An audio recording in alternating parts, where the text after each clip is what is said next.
Welcome back to Half the Battle. I'm your host as always, Daniel Levi, your co-host Shaq. We're going to be talking UFC Sao Paulo, Derek Brunson versus Machida. And Shaq, the Dragon is finally back, man. 2.5 year layoff, one of the best to ever do it. I'm interested to see how he's going to approach this fight, but it's a great card all in all. And joining us to break down UFC Sao Paulo is UFC bantamweight Albert the Warrior Morales. Albert, welcome back to Half the Battle. Man, it's good to be back. You know I love being here with you, man. Man, the pleasure's all ours, man. We're going to talk about your upcoming fight in a sec, but before we do that, let's break down this main card, man, because look, kicking off the card, we got Marlon Chito Vera. He's a plus 400 dog to John Lineker, who's minus 500. Man, it's a huge step up for Marlon Chito Vera. Shaq, you think he's going to rise to the occasion here? Man, it's a tough task. I think Marlon's been improving a lot in his career, especially his last 3 fights. I mean, all 3 wins and getting better every single time. But now he's in there with the number 5 guy in the world. I think he could possibly rise to the occasion. I'm not confident enough to bet it, so I'm just going to pass. But I'm going to go with Lineker here with late stoppage. Albert the Warrior Morales, this is your weight class, man. You got Marlon Chito Vera stepping up to take on the number 5 guy on planet Earth. You think he's going to do this?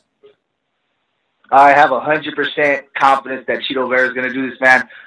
One, obviously, I'm biased based on that, intro, but Chito is actually a good friend of mine, but I know how hard that guy works. He's coming off a great win over, who was it? Brad Pickett, right? Was that his last fight? And Brian Kelleher. Exactly. Oh, yup. And that was a dope win, man. Clean submission. So I know Chito's working really hard. He's well-rounded. I would say his ground game is definitely a strong point, but, I mean, he's super well-rounded. He's super tough, and he's going to come bring the fight.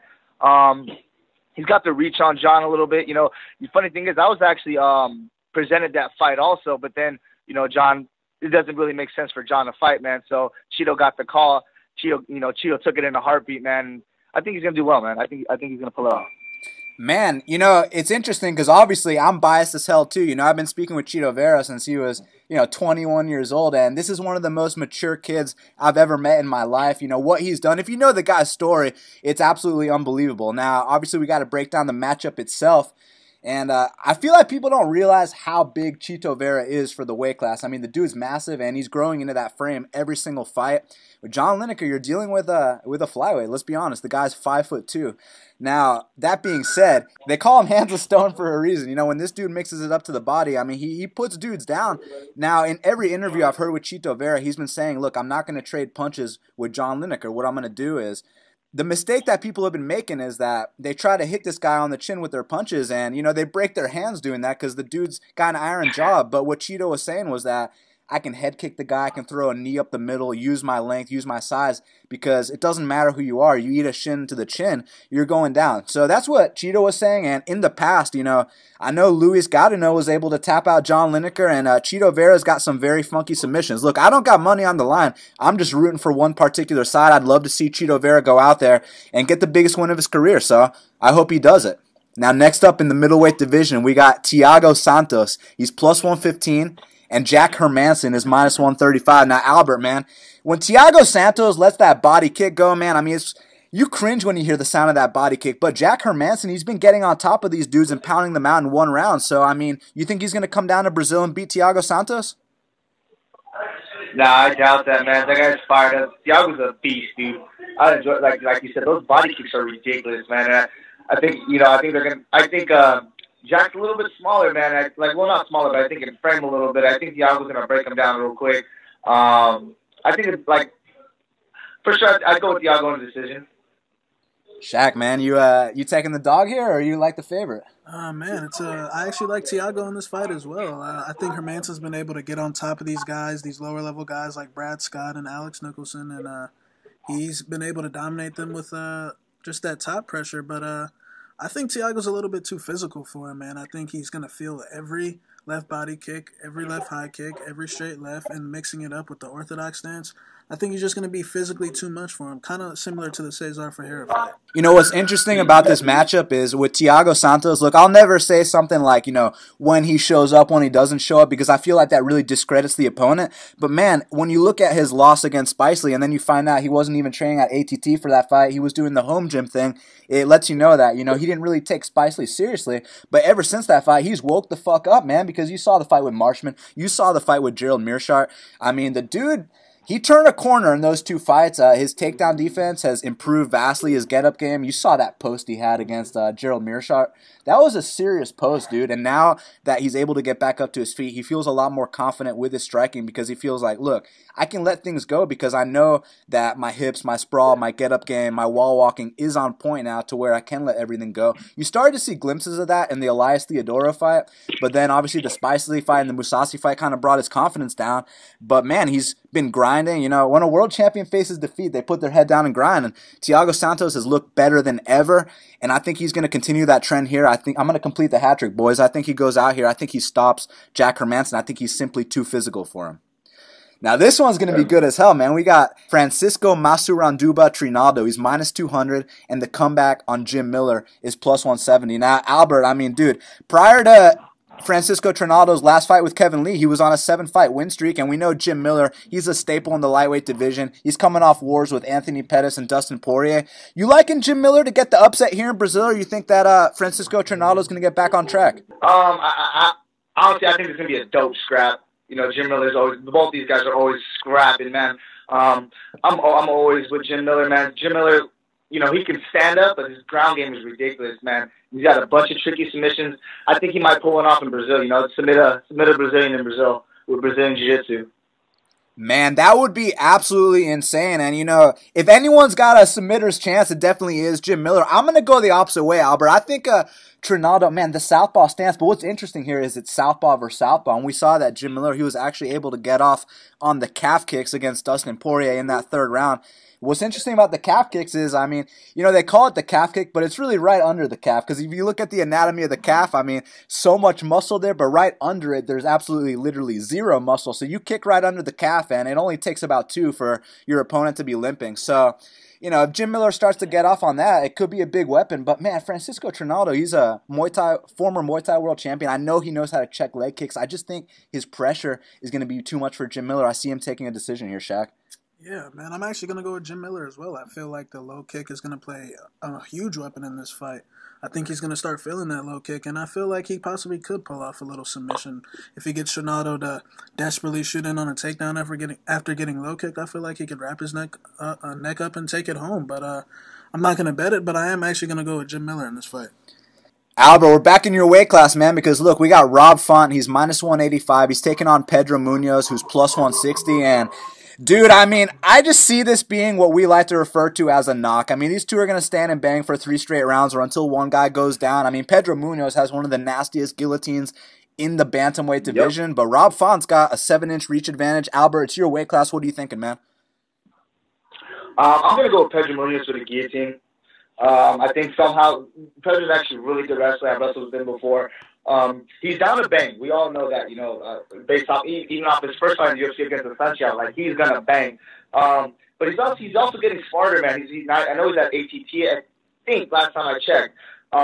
So I think he's gonna fight smart, look to play his game, and you know find his way to the ground and get a guillotine. I think he's gonna continue wrapping up. I think he has a record for the most guillotines. So I think he's just gonna keep racking up guillotines. Shaq, man, I mean, look, one does not simply escape the Pedro Munoz guillotine. I mean, we know this already, but you think Rob Font's going to be able to use that 7-inch reach advantage or it's funny in Brazil? It's funny because Rob Font actually said he wanted to guillotine Pedro, which we know ain't happening. Talk is cheap. But man, Pedro's one of those guys that he's gonna fight for your money. Pedro likes to get in your face, and he, like Albert said, he likes to bang with you. And it's gonna be interesting to see if Font, you know, can survive in these panic situations against him, man. Because Pedro creates chaos. But I'm gonna take Font, but it's one of these fights where I'm gonna pass on for a bet. It's just too risky in my opinion. Both guys. Anytime you see that plus 160 against Pedro Munoz's name, you generally kind of want to bet it, but I'm going to go with Font in this one. Dude, it's really interesting because I won't bet against a plus 160 Pedro Munoz. Yeah, if anything, I'll take the plus 160 on Pedro because, like you said, he's the kind of dog that's going to come out here and fight for your money, and there's no ifs, ands, or buts about it. But that being said, man, that 7-inch reach advantage to Rob Font. It's one thing to have a 7-inch reach advantage. It's another thing to know how to use it. I think Rob Font is the kind of guy. He's long for the weight class, puts his combinations together really well. I do think the takedown defense has gotten better too. Not that it was ever really an issue. I mean, the Lineker fight, it was just a situation where Lineker simply hit way too hard for him. And kind of like Chito said, Rob Font had the wrong strategy going into that fight. He was trying to trade punches with Lineker, which is not what you do when you fight a guy like John Lineker. You just don't do that, man. If Rob's got the right game plan here, I think he can take it. But don't be surprised if they get into a heated exchange and he shoots on Pedro and Pedro snatches that neck, because that guillotine is world class. Co-main event of the evening, Colby Covington, he's minus 185. The comeback on Damian Maia's plus 160. Shaq, we've been going back and forth on this one. What are you thinking? Man, I really haven't been going back and forth. I truly believe that Colby Covington will win this fight, and I believe he'll do it handedly.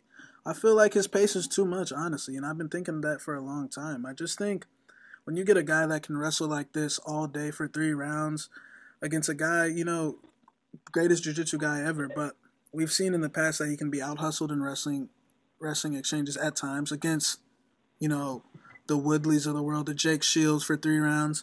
And I just feel like Colby pushes a pace that is way better than all 3 of them. I feel like in this fight, he doesn't even have to engage in the wrestling if he doesn't want to. I mean, he could just run away from him for 3 rounds and win a decision, just landing the more effective shots on the feet. So I'm going to go with Colby in this one. Albert, look, man, we know Colby Covington, he likes to take people down. If you take down Damian Maia, I mean, one of the most lethal half guards in the game, what do you think is going to go down in this one, man? You're going to get backpacked for 3 rounds.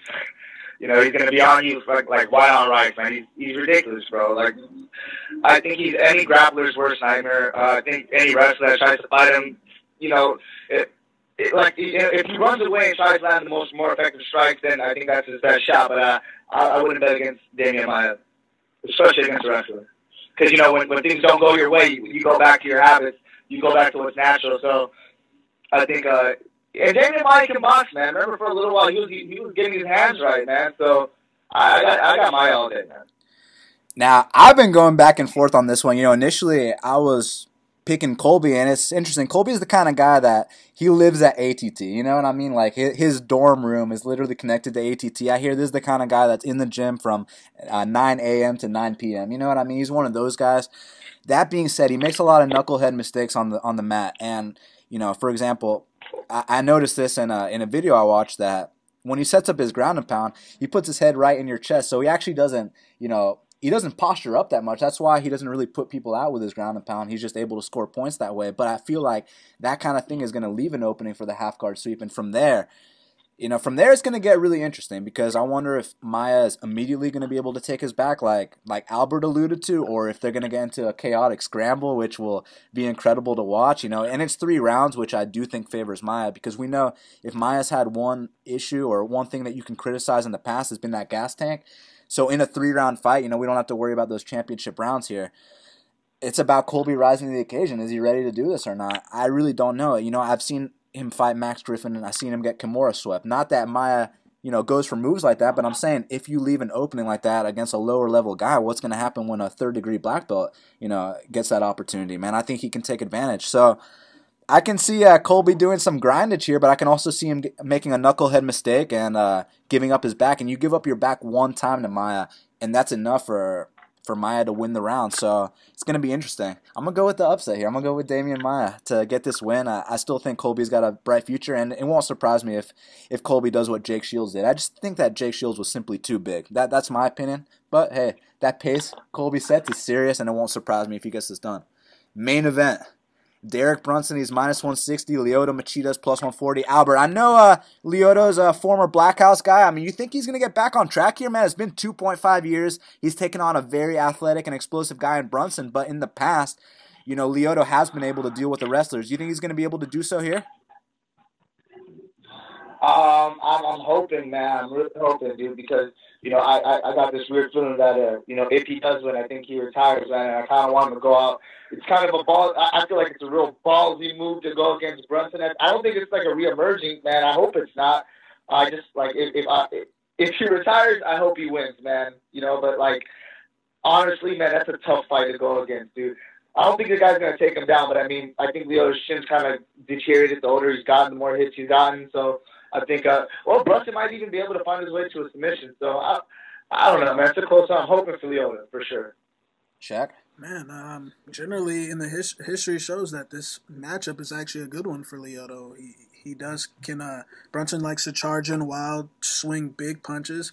And, if you really look at, who it's against, it's kind of, when you really look at the opponents, I mean, it's Sam Alvey, it's Dan Kelly, it's, who else? Cornero, but Uriah Hall. He did Ron Cornero and Uriah Hall. And I still feel like, man, this might be the best opponent he's faced on that streak. I mean, he did get a little starstruck against Anderson, and Ra made him pay for moving forward recklessly, and I feel like Lyoto could be that guy as well. And I actually think he's going to pull off a slide step knockout or for something like that, man. Just catch him and close the show. Man, it would be cool to see some vintage Lyoto. I mean, I remember back when he knocked out Rashad Evans at UFC 98, the very next day, everyone's like, man, I got to start training karate again, you know what I'm saying? So it was one of those things like, Albert, you remember that shit? Hell yeah, man. Like, it had me thinking about fucking karate, man. Lyoto was the shit, dude. Yeah, he was unbelievable. Like, I thought he was going to reign for a really long time. But even when he lost the title, I mean, he still came back and won a bunch of big fights. I mean, the Randy Couture fight. I mean, he won a bunch of fights after that. Look, man, that karate was ridiculous. Dude, he was amazing with it, man. His blitz, he used to do a lot of foot sweeps that he doesn't do anymore. Like, you remember those foot sweeps he used to hit on dudes? I was like, God damn, son. Oh, he did one on Thiago. He did Thiago Silva dirty. Oh, go ahead, bro. No, I was just gonna say, man. I remember when I just turned pro, man. I just joined Black House. And I remember seeing Khalil Roundtree and Lyoto, like, sparring, man. And you know those blitzes, like the Dragon Blitz. That's what we used to call it, man. That Dragon Blitz was ridiculous, man. If that Lyoto shows up, that'd be awesome, man. Man, what was that like seeing that legend in the flesh? Bro, it's amazing, bro. Like, I still trip out, like, seeing Anderson and all these guys, man. Like, it's crazy. Was it Anderson versus Kelvin Gastelum? Was that supposed to be the main event? Yeah, it got pushed back to China. That's so dope. Hey, who you got in that one, by the way? Man, that's tough, man. I can never go against the GOAT, man. But Kevin Gastelum's a beast, bro. He was one of my favorites at 170. He's still one of my favorites at 180, man. So, man, I'm going with the GOAT. But I mean, Kevin's dope as hell. Definitely. Well, for this main event, man. So here's what I think. Look. In Lyoto's prime, I think he would have stopped Brunson. I think you charge a guy like Lyoto Machida, and that's grounds to get knocked out. I mean, you remember that fight with Ryan Bader. Ryan Bader, he was kind of patient the first round. He's like, I know I can't rush it on Lyoto. I got to be patient. But he got so frustrated after that first round. He was like, all right, fuck it. Let's go for it. And right away, got knocked the fuck out with a counter. And, Brunson, he charges in with his chin straight up in the air. The champion, Robert Whittaker, was able to capitalize on that. But aside from that, man, I mean, Yoel, we're talking about the champ and the number one guy on the planet. I know Anderson punked him out and stuff, and I bet on Anderson in that fight, and it was kind of funny that Derek was getting, starstruck in there and shit, and he stared at him for 3 straight rounds. That was amazing. But you got to assume that he's learned his lesson because, look, now he's actually not at Jackson's. He's in ATL working with Manu Nato. And if you know anything about Manu, I mean, Manu's a Muay Thai legend. Manu's 5'8".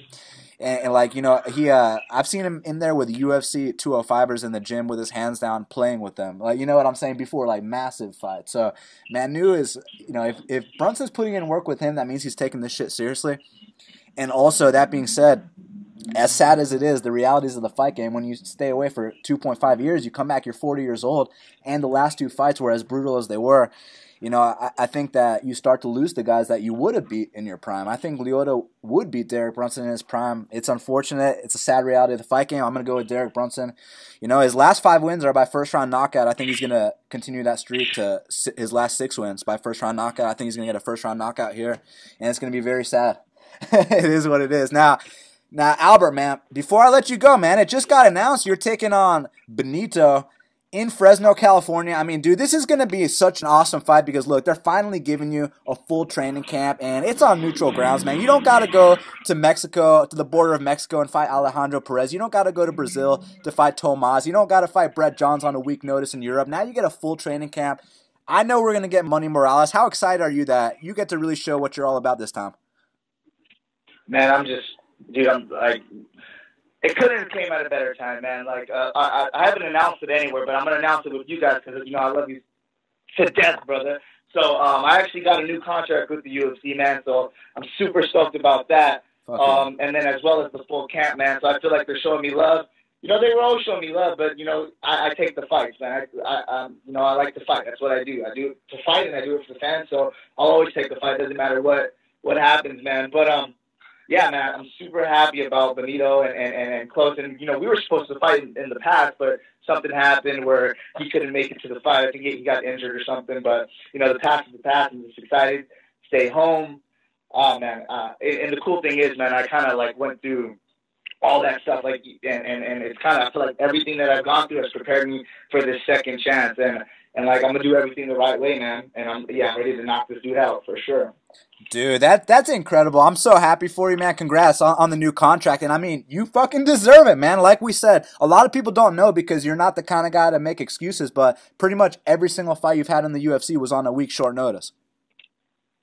Yeah, pretty much. Yeah, I think the longest camp I had was 3 weeks.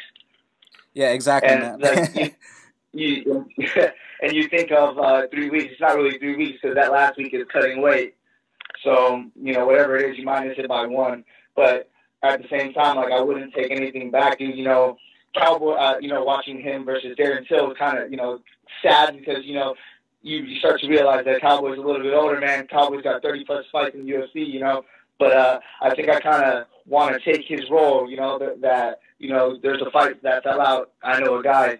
So I'm trying to be maybe that guy, you know, be a real legend. Hell yeah, man. I mean, that's the way to do it. Fight anyone, anytime, any place. And so, dude, look, with Benito, I know you saw his last fight. We know the deal. The guy, he wants to land a head kick knockout on you, a flying knee. He wants to put you out in the first round, but we saw that if you can get past that first round, I mean, that veteran experience, man. I mean, you've already had 4 UFC fights, so you feel like your experience is going to be a big weapon in this fight? Definitely, man. And I'm not taking anything away from Benito. Benito's dope. I think he belongs in the UFC. You know, the fight was whatever. I saw a lot of things. Like I just feel like he's gonna, you know, it's gonna be his UFC debut, and it sucks that he's going against me at where I'm at right now. And that's not gonna take away from him. He's gonna come back and he's gonna do all right. But yeah, I don't really see that. Like I see, like he's dangerous. You allow him to be dangerous, man. And the way we're going right now, I'm telling you, man, you guys are going to see the real Money Morales for sure. I'm super pumped, man. I know you got a new strength and conditioning program before the last fight, and I know it's going to pay dividends here. So, Albert, man, thanks so much for taking the time to speak with us, bro. Thank you, brother. Appreciate it, man. Anytime, dude. Yes, sir. Follow this man at Warrior135 UFC. And, Albert, best of luck in camp. Best of luck in the fight. We'll talk soon, bro. All right, brother. See you later, man. All right, man. Peace out. Well, Shaq, we got to talk about these prelims because we got Antonio Carlos Jr. He's minus 440. The comeback on Jack Marshman is plus 350. Now, we know the Welshman's always got a puncher's chance at plus 350. Are you willing to find out if he's going to knock out Antonio Carlos Jr. here? No, I'm not, because if Carlos Jr. fought this fight smart and how he should fight this fight, by taking him down, he should win this fight very easily. Marshman, like we said, he has a puncher's chance. I mean, this guy knocked out Magnus Siedenblad in his debut. Had a good fight with Machida, even though, you know, that ended that way. But I'm not into the Carlos Jr. parlays. I'm not into to getting myself involved in that. But I do think Carlos Jr. will take him down and submit him. Yeah, look, Jack Marshman, he's the definition of a puncher's chance. You know what's interesting? He's had 30 fights. He's never been submitted. So it would be a first if Carlos Jr. went out there and tapped him out.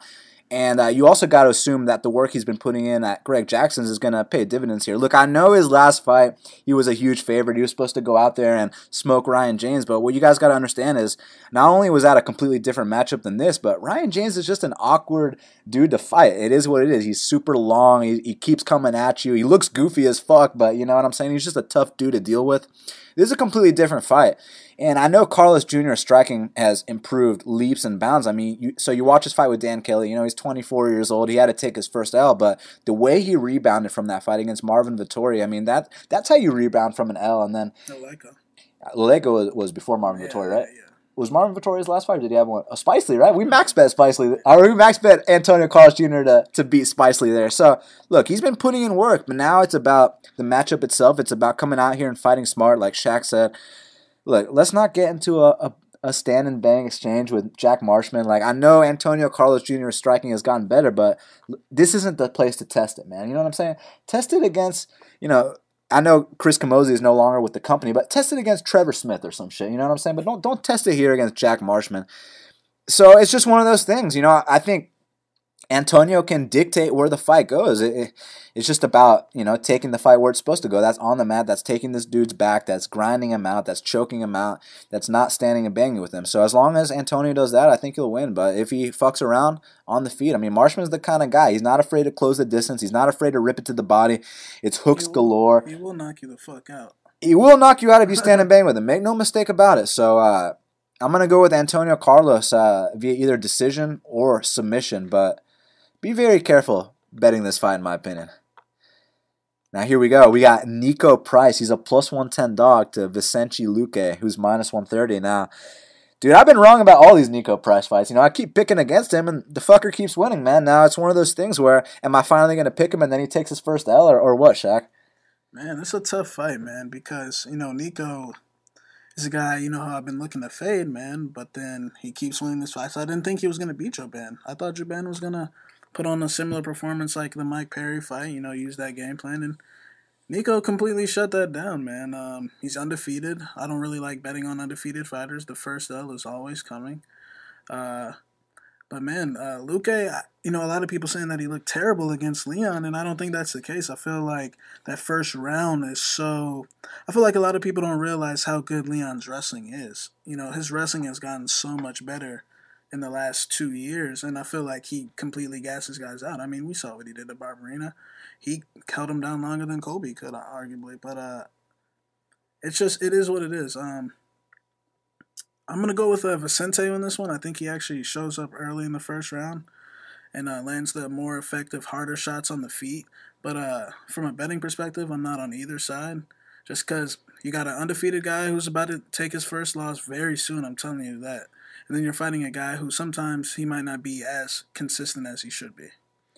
Look, when Vicente Luque shows up, this is a guy that knocked out Thiago Santos. This is a guy that knocked out Bilal Muhammad. But at the same time, he took this fight on, 6 to 10 days short notice.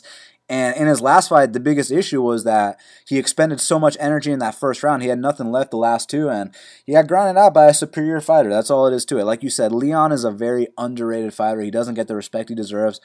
We've always given him his respect, though. There's one guy, unlike, Darren Till, who, when he was fighting Nick Dalby, I picked him when he was fighting Wendell Oliveira, but, kind of like his coaches said, he hadn't really gone out of first gear, so we kind of thought that first gear, that's what Darren Till was, and then he showed against Cowboy that's not all Darren Till was. He can throw right side shots as well, you know what I'm saying, man? Darren Till is fucking serious, so, I think Vicente is serious as well, but he took this on such short notice. I know Price had a full camp. He was supposed to fight Luan Chagas, and this is not going to be a letdown spot because Nico Price isn't really the kind of guy to get emotionally attached to a particular opponent. He was just looking forward to coming to Brazil and getting a fight because the guy likes to fight. He's a true fighter. Shout out to my boy Jamar the Rockstar Whitehead. He told me about Nico Price because he's a fellow Hollywood Floridian. You know what I'm saying? So. I think Nico Price is actually the real deal, man. I've been counting him out these last few fights, and he's been showing that he's legit as fuck. He's super durable. He's super tough. He hangs in there. And if you start to gas out against a guy like Nico Price, he will put it on you. Look, man, I think Vicente, if he comes in here in shape, his veteran experience could, hand Nico Price that first L. But I think he's going to gas out, and Nico's going to find his chin, and it's going to be a holy shit moment. So I'm going to go with the underdog Nico Price here. Now, here we go, man. We got Jared Gordon. He's minus 165. The comeback on Hakran Diaz is plus 145. Now, Jared Gordon's a very peculiar individual. That's all I got to say about that, Shaq. And he's a very intense guy. What do you think is going to happen in this fight? Man, you know this for a long time that I'm always down to fade Hakran. You know what I'm saying? And, I'm not for this fight just because of the line. And, look, I think Jared Gordon is going to stay in Hakran's face the whole entire time. And I think he's going to land the more effective shots and hurt Hakran. Hakran might land shots as well, but Hakran will fill the shots. We've seen Hakran's chin deteriorate and deteriorate and deteriorate, and it's nothing different. Now he's taking the fight up 10 pounds because he's too lazy to cut the weight, and I just feel like Gordon's gonna stalk him down and stay in his face. And look, the only thing that worries me, I haven't seen anyone shoot on him. Michelle Canonas didn't shoot on him, and there's not too much tape on him on YouTube. So that's the only thing I'm worried about, how he can do with the takedowns. But I got Jared Gordon finishing Hakran Diaz. Look, man, Jared Gordon's UFC debut was super impressive. I mean, that intensity, that pace, I was like, damn, son, and he kept it up the entire time. I know this is a huge step up in competition. Look, Hakran's been in there with guys like Feely. He's been in there with Cub Swanson, but he's lost those fights, man. You know, Hakran, a little MMA trivia, he's not even a 500 UFC fighter. He's got a losing UFC record, so let's just put that out there real quick. And one thing that he struggles with is guys that push a serious pace. You know, if you can kind of lay back against Hakran, that's when he can kind of, you know, weasel his way to a decision. I just don't see him weaseling his way here because Jared Gordon can go for 3 straight rounds. And, you know, he trains under John Danaher's first black belt. He trains with Renzo Gracie. He trains with, you know, the private boxing club where he's from. You know what I'm saying? He's got all the right people, the right training partners, the right coaches. He's loyal to his team. I think he's going to come out here and make a statement, man. Like you said, I don't like this price. I don't like minus 165s on the second UFC appearance, even on a debut, especially against a grizzled vet like Hakran. But the ways the styles match up, I do see Jared Gordon breaking him with that intensity, that pace, that will to win, that relentlessness, that that post-USADA real body, you know what I'm saying, bro? So I got Jared Gordon breaking Hakran Diaz here. Now we got one of our favorite fighters in the UFC, Elizeu Zaleski dos Santos. He's minus 210.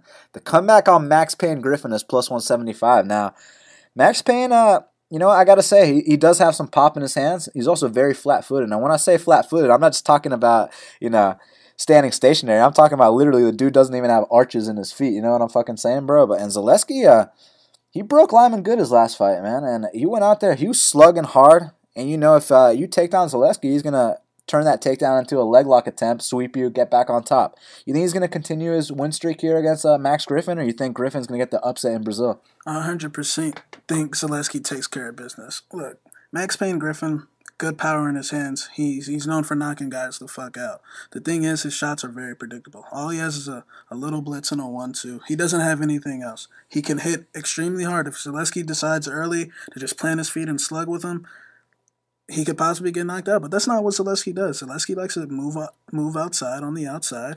He likes to circle. He likes to time shots. He's got like these nice like behind the ear shots that he throws, that he rocked Omari with, that he wobbled Lyman good with twice. And let's not forget that when Keitaro and him got back up to the feet, Zaleski charged at him like an animal and avoided his shots and landed devastating shots. And I think the same thing's going to happen here. I think Max Griffin will show up early. I don't think Max Griffin's a jobber by any means. I think he's a tough guy. But I feel like his game is too predictable and too basic. All he has is one approach. And we can take him down. His takedown D, I've seen him get taken down by jobbers on the local scene. And I think Zaleski could use that route as well. But I think he's going to move outside. And he's going to land the more effective shots. Especially in the second and third round, he will run away with this. We were talking about how Jack Marshman has a puncher's chance. Max Griffin also has a puncher's chance, and I think that's about all he has because I don't see him dominating this fight on the mat. I don't see him grinding out a guy like Zaleski. I see the only way that he can win this fight is to go out there and knock out Zaleski. Now, Zaleski could give him that opportunity early because, as you know, Zaleski likes to brawl with every single person he fights. However, he's a very intense, durable guy to where, you know, you start brawling with him, you know, he'll keep going hard that second and third round when you're like, holy shit, I hit him with my hardest shot and he's still in my face. Whereas, you know, Zaleski's mindset is like, oh, that's all you got, bitch? You know what I'm saying? Now it's time to drown you. So you saw in that last fight, you know, you saw in between rounds, and Tiger Schulman, he's cornering Lyman good, and he goes up to Lyman, he's like, Lyman, what's the problem, man? And Lyman was like, I'm scared to get knocked out, coach. He put that fear in a man. Just put it that way. And Coach Schulman was like, fuck that, Lyman. Get knocked out. Fuck that. You know what I'm saying, bro? Like he put the fear in a man that's only losses were to, you know, Askren and Koreshkov. And I am playing Zaleski 100%, man. I got him in a 1.5 unit parlay with somebody else later in the card. And I I think he's gonna get the job done. I am a little worried early, but those worries are good. Zaleski's gonna come out on point. He doesn't really bang early. He likes to, fake that jab and go to the low kick and, throw little capoeira kicks from the outside. But hopefully he goes with the game plan and finishes Max Payne. When we talk about knockout artists, and I know I said Max Griffin's got a puncher's chance, but let's not sit here and downplay the knockout power of Elijah Zaleski. I mean, the guy's got 12 knockouts on his record. And we can go 3 rounds, 100%. He can go 3 rounds hard, as we know. He can also lose the first 2 rounds and finish you in the third, as we saw in the Omari Akhmedov fight. Now, on the regional scene, I know a lot of his knockout wins were with head kicks. That's how he got the nickname Capoeira, and you see him in the UFC. He doesn't really have a Capoeira style, but that's how he got that name. He was knocking dudes the fuck out with head kicks on the local scene, but now you see dude's hands are on point. He's able to mix it up with knees, his elbows. He can spin, and also, like I said earlier, man, you take this guy down, he's going to be rolling for leg locks. He's going to get on top. He's going to sweep you. He's always active. He's always looking to win the fight. Those are the kind of guys I like to bet on. And honestly, man, I feel more comfortable betting him. I know this sounds crazy to newer bettors and shit. I feel more comfortable betting him at minus 190, minus 210 than I do at minus 170. You understand what I'm saying, Shaq? Like, it's just one of those things. I think he's at the right price right now. I think that it makes sense. You just...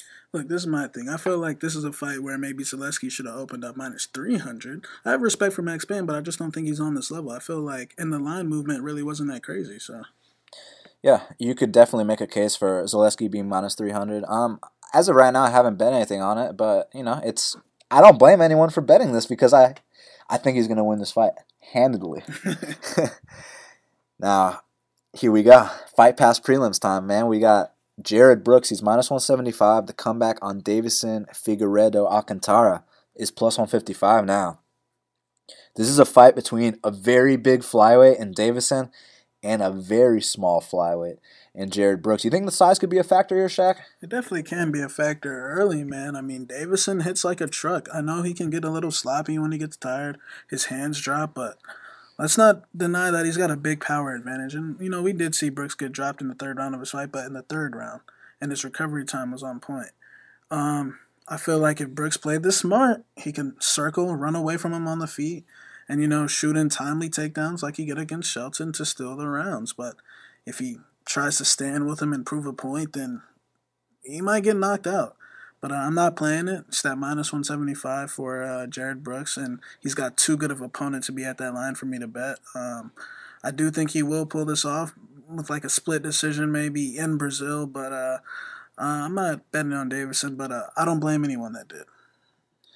It's interesting, man, because when the fight was first announced, I was very confident that Brooks was going to win this fight. Solely because I think he's kind of special, man. I love the way that, he mixes up his striking to his takedowns. I love his entries. I love the fact that he can push that pace all 3 rounds. His recoverability, man. I mean, you knock this dude down, he's getting right back up. He's not going to start backing down. He's not going to start quitting. The guy talks a lot of shit, so people have a weird reaction to shit talk, like you see with Colby. You know what I'm saying? Even I think the dude's fucking hilarious. You know what I'm saying?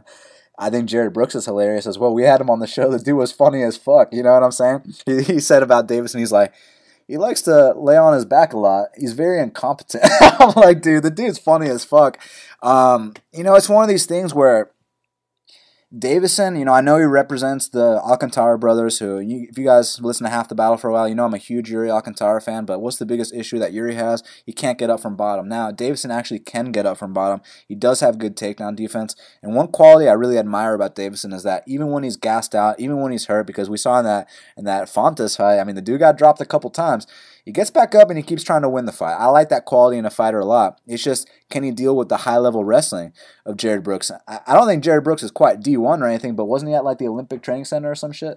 Yeah, he's got some high-level wrestling, just put it that way. Let's just put it like that, So Davison's got to be on point, but I also feel like Davison rips one of those uppercuts to the chin, it could sleep Jared Brooks. I mean, we're talking about a 135er versus a 115er. This guy has fights at 115 pounds. Yeah, but when we talk about 135er versus 115er, we also have to consider that means that Jared Brooks has a huge speed advantage, and he uses that speed advantage very well, man. He's like a little mouse out there, you know what I'm saying, man? If he can avoid the power shot, he will take this. It's a tough one to call, man. Who'd you go with? I went with Brooks. Oh, you went with Brooks? You know what, man? I'm gonna go with the Brazilian here. I'm gonna go with Alcantara. Don't tell Brooks I said that. I I mean, I don't really think, because I don't really know what the fuck's going to happen here. I think it could go either way, but you know what? Let's go with the Davison knockout here. Opening fight of the night.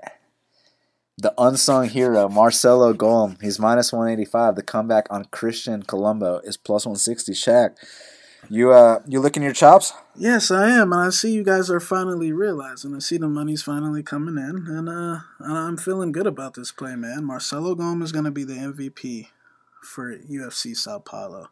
Christian Colombo, tough guy. Been around the block for a while. But if we're being honest here, what's he got?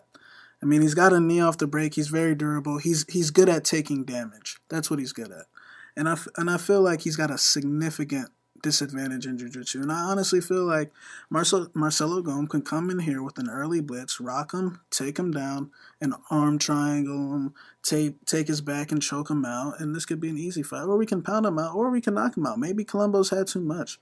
But I just don't see any serious threats Colombo has. I mean, the guy in his debut against Danho, who, I mean, if we're being honest, he's a straight pussy, to be honest. I mean, the guy... Well, say what he did so that... First off, if you guys watched the Danho Colombo fight, I mean, and we already know about this with the Omalunchuk fight when he found his way out of that fight as well and kept trying to weasel out a no contest or some bullshit. You know what I'm saying? Like Joe Riggs used to do, like, try to get little shit like that, and that's what Danho is. And he literally went to draw with a guy who kept putting his hand on the canvas the whole entire time.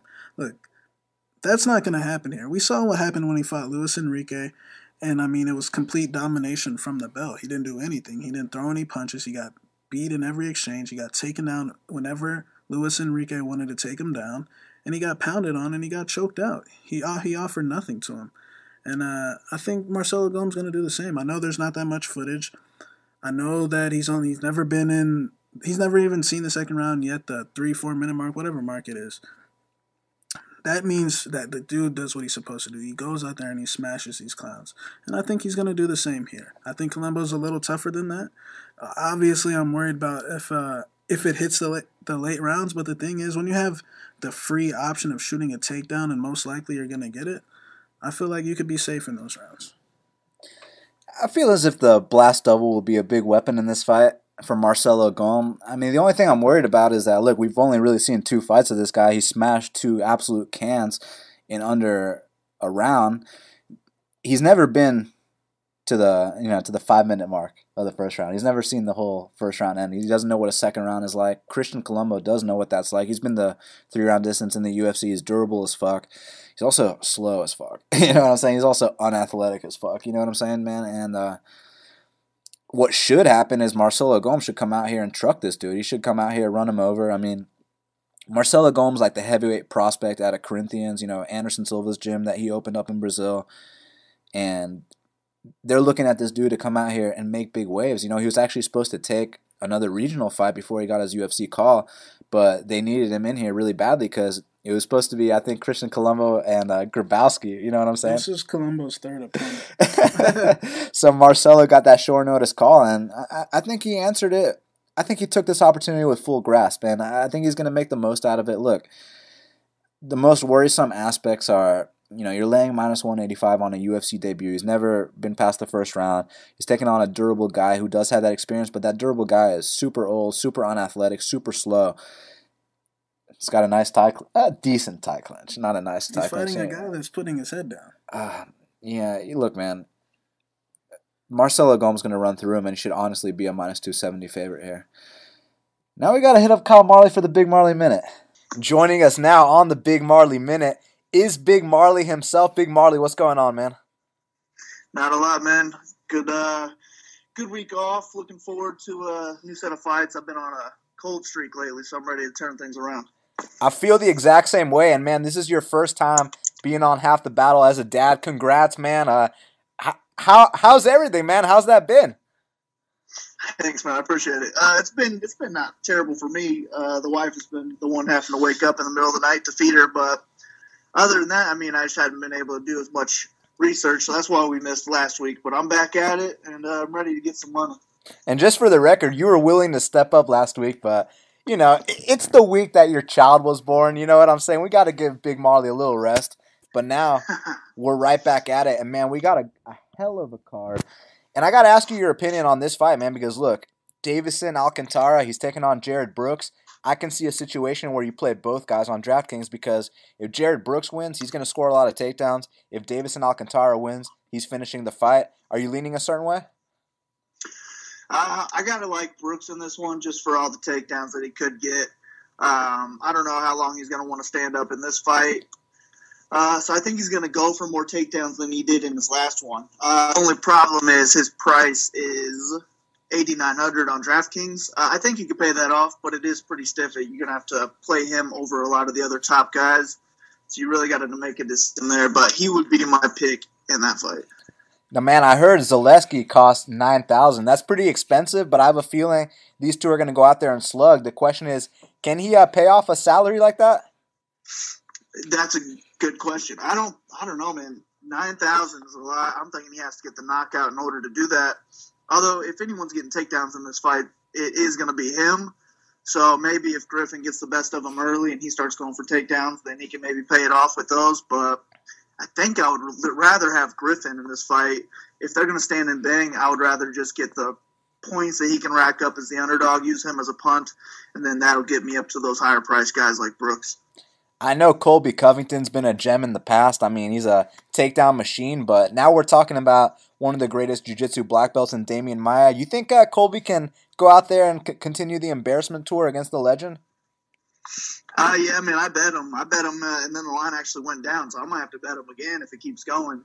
But the problem is he going to take Maia down? I'm not sure, man. Would like to see him do it and see a ground game fight, but I just don't know if he's going to want to play that game with Maia. He might just want to stand and bang, try and knock him out.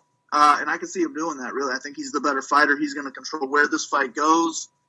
But I don't know, man. If it goes to the ground, he could get submitted. I think it'll get interesting on the ground. So I wouldn't mind seeing it, but Colby is the pick. I don't hate him in DraftKings. I never hate him in DraftKings because if he is going for the takedowns, those add up. And like I said, I think he could knock him out.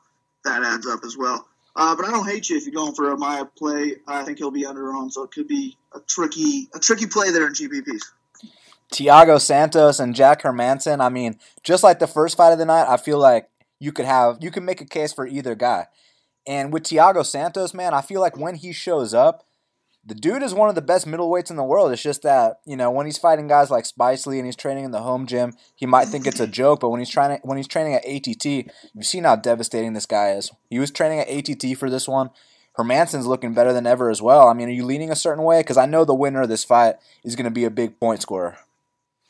Yeah, I think the winner will be a big point scorer. The under 1.5 rounds is -120, so that's where all the juice is. I think whoever does win will score a lot of points. So I think I'm going to have both fighters in GPPs, and I'll probably stay away from it in cash. However, if I was only making one lineup, I think Santos would probably be the way to go just because he's the underdog. He's 7,900 compared to Herman's 8,300. So I would rather just save that 400 and grab another favorite. And the line's pretty close as it is, so I'd rather just take the underdog if I had to. But if you're making multiple lineups, I think this is a good fight to go 100% all in on. What's your opinion on Font and Munoz, man? Because I feel like they're going to have a good old-fashioned knock. Font does have a 7-inch reach advantage, but Munoz is deadly with that guillotine. He finishes dudes in the first round a lot. It's a tough one for me to call. What are you thinking? Yeah, man, it's a tough one for me to call, too. I've been avoiding it in my lineups just because I don't know exactly what to do with it. I think Font should get the better of him on the feet. Maybe he could get a knockout, which would be a lot of points. He throws a lot of volume, so he adds up when he does his striking. So you don't exactly need the takedown with him, but it would be nice if he would go for one or two. Pedro, though, I could see him trying to get it to the ground because he might not want to stand with Font for that long. So if he's going to try and take it to the ground, Font only has a 20% takedown defended rate, so maybe he can get it there and get a submission. So I think I would rather have Munoz, but again, man, I don't know. It's a tough one. I could maybe go both ways in GPPs. I could avoid it. I don't really have a lean on this fight yet. So what's your opinion on the two biggest underdogs of the card, Marlon Vera and Jack Marshman? Because, look, both guys are finishers, and if you saw Bibulatov versus Moraga or Adriano Martins versus Caden Johnson, some pretty crazy shit has been happening lately. like I said, both these underdogs are finishers. They're the underdogs for a reason, though, man. That being said, you playing any of them? Oh, man, I don't know. I don't see me getting either one of them in my lineups. But like you said, man, things have been crazy lately. So I wouldn't be shocked if either one of them somehow pulled out a win. I just don't see it happening on either side. I mean, Carlos Jr. lost to Dan Kelly, so maybe he could get his nose broke and give up, and Marshman would be a great play in GPPs because nobody's going to have him. I think Carlos Jr. will probably be the highest owned guy. So, I mean, if you think Marshman can get the W, you might want to throw him in a lineup just because that'll bump you ahead of a lot of the field if it does happen. Vera's probably going to need the submission, so maybe a takedown comes with that unless he gets like a standing guillotine. But I think Lineker is just going to punish him.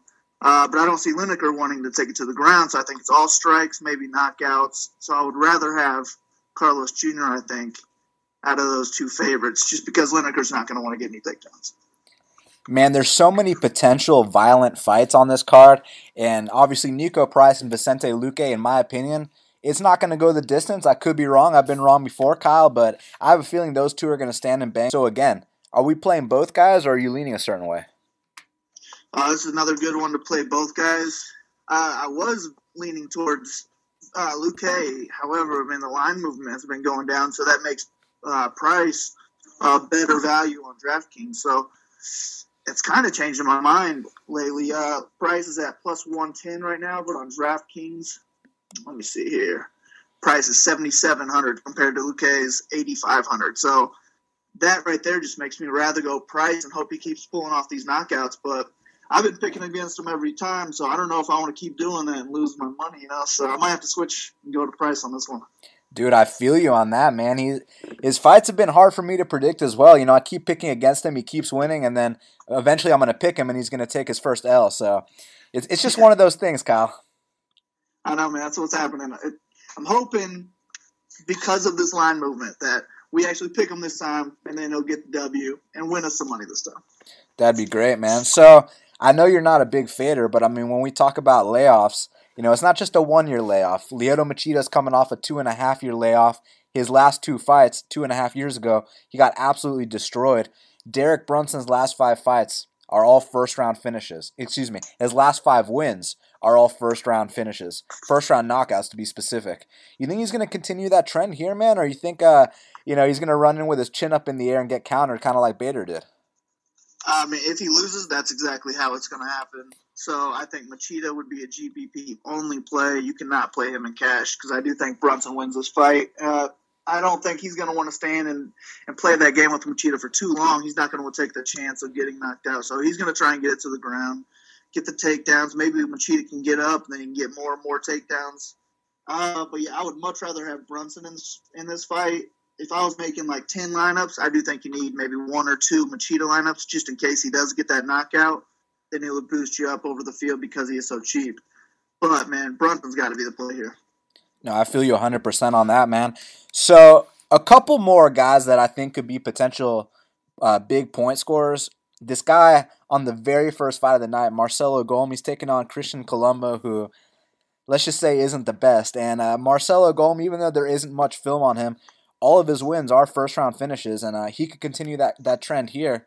That's going to score a lot of points. And then we got guys like Trinaldo on the card. I mean, he was on a massive win streak before he fought Kevin Lee. And then also Jared Gordon, man. I assume he had to have scored a huge amount of points in his UFC debut. So what's your opinion on Golm, Jared Gordon, and Trinaldo? I like all 3 of them. Like you said, I'll be a little meaner. Colombo does suck. I mean, that dude's terrible. And I was watching Golm right before you called, so just the little bit I've seen of him, I would much rather pick him over Colombo. The odds think he's going to finish, so I like that. So I don't mind Golm as a play at all. I won't have any Colombo. Trinaldo, he's cheaper than Golm. He's got better odds to win, and he's pretty good. So I never hate on Trinaldo. He's always a good play in my mind. Miller, maybe he could pull off a submission. I don't see him doing too great on the feet against Trinaldo, so I wouldn't have too much Miller. I think I like Trinaldo only in that fight as well. And then what was the other one? Oh, yeah, Gordon. That's going to be a good one. He scored 138.5 in his first fight. Holy That's shit. Pretty insane. I don't see him pulling that off again. but I do think he'll be really highly owned because of that. So I think I would rather lean the other two just because of ownership, but I do think Gordon's a good pick as well. I'd rather pick him than Diaz, but I don't know if you can put all three of them in your lineup with those other favorites that we want. So I think you're going to have to pick one or two of those three, and I would rather have the lower-owned guys out of Trinaldo and Golm than I would the cheapest Gordon. So when these guys come out there and they score 135 points in their UFC debut, what's the trend usually been, man? I mean, do they usually repeat that success, or does it fall, less than halfway down? Yeah, I mean, nobody continues 138 points multiple times unless your name is Demetrius Johnson. He's probably the only guy who can do that. But, yeah, I just don't see how he can get that much in this fight. If he does, then I think you got to auto-pick him every time from now on just because of that ceiling he has. But I just don't see how that continues. I would think he maybe gets 80, 90 points in this fight, which isn't bad at all, but 130 is a little ridiculous. Well, Kyle, man, before we let you go, anything we're leaving out? I think we pretty much covered the whole card. Yeah, I feel like we hit every fight, so hopefully everybody listening wins some money. Same with you guys. Yes, sir. Follow this man at Big Marley 3. Kyle, thanks again for the time, man, and best of luck in the first week of fatherhood, man. Thanks, buddy. Appreciate it. You got it, man. Talk to you next week. Cool. Take it easy. And that's why Kyle Marley is #1 DraftKings player in all of MMA. Yeah, man. Kyle Marley gets it done, and congrats to him on his new kid. Now, Shaq, we got to talk about the fight to watch and the fighter to watch. So, Shaq, what is the fight to watch for UFC Sao Paulo? Man, the fight to watch is going to be Zaleski dos Santos versus Max Griffin. Zaleski puts on quite the show every time he fights, man. The Amari fight of the night, Lyman Good fight of the night, and I'm expecting a little earlier finish, and I think it's going to be very exciting while it lasts. Look, I mean, anytime you got Zaleski fighting, that's obviously one of the fights to watch, but I'm going to go with Thiago Santos versus Jack Hermansson, man. I mean, look, Hermansson, a lot of people are convinced that this dude is, you know what I'm saying, the dark horse of the middleweight division. I mean, he does have the footwork a little bit like Jotko. I know he's been pounding these dudes out in the first round, but Thiago Santos, man, like I said earlier in our breakdown, man, when this guy shows up on point, he's an absolute force to be reckoned with in that division. The physicality, the presence, his left kick, it's just devastating, man. And now that he's starting to feel more comfortable, I'm curious what he's going to do out here against a guy like Jack Hermansson, who also is starting to look the best he ever has in the middleweight division. So that is my fight to watch. Now, Shaq, who is your fighter to watch for UFC Sao Paulo? First fight of the night, Marcelo Gome. I mean, I got all the money on him. Like I said, he's going to be the MVP of the weekend, and I'm expecting him to, come in here and make that impressive UFC debut. He's got the perfect opponent to do it against, and it's a guy who's 17 or 9-2, but he's beaten some very good guys. So this will be a good opportunity for him to make a little hype train.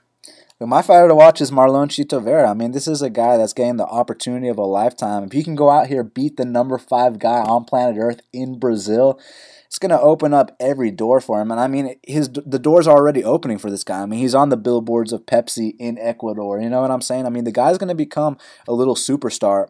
Now, even if he doesn't get past John Lineker, I still think he's going to become a superstar because the guy's such a hard worker. He's got a great personality, and he's very exciting to watch. I mean, when he finishes fights, it's always a holy shit moment. Like, you didn't expect that armbar against Brian Kelleher. You didn't expect that head kick against Brad Pickett. And I think as he starts to step up in competition, we're going to see more shit that we don't expect. So keep your eye on Chito Vera, man, because ever since that kid moved to the United States, it looks like a completely different fighter. Well, Shaq, we did it, man. UFC Sao Paulo is going down this weekend. I'm very excited for this card. It's going to be a really good one. Even though I don't got too many bets on the line, just chill out, enjoy some good fights, because every single fight from start to finish on this one, it's going to be enjoyable. There's no, there's not really any fights on this card where I'm like, yeah, I'm gonna step out for that one. You know what I'm saying? Yeah, man. Like I said, Marcelo Gome, Zaleski for the win. And follow me, MMA Genius 05, and appreciate all the support. Yes, sir. I can't wait for next week. UFC 217, GSP versus Bisping, Cody Garbrandt versus TJ Dillashaw, Joanna Jędrzejczyk versus Rose, James Vick versus Joe Duffy. I mean, holy shit. These are some serious fights. Follow me on Twitter at BestFightPicks. Go to bestfightpicks.com for the plays. As of right now, you guys can tell I haven't put out any bets yet for UFC Sao Paulo, but if that changes, be the first to know at Best Fight Picks on Twitter. Subscribe to Half the Battle on iTunes, SoundCloud, YouTube, and Stitcher. Hook up those 5-star reviews. Look, just like your favorite fighters trying to get in that top 15, we're trying to get in that top 15 of the iTunes charts. Hook up that 5-star review. And until the next time, let's cash these bets.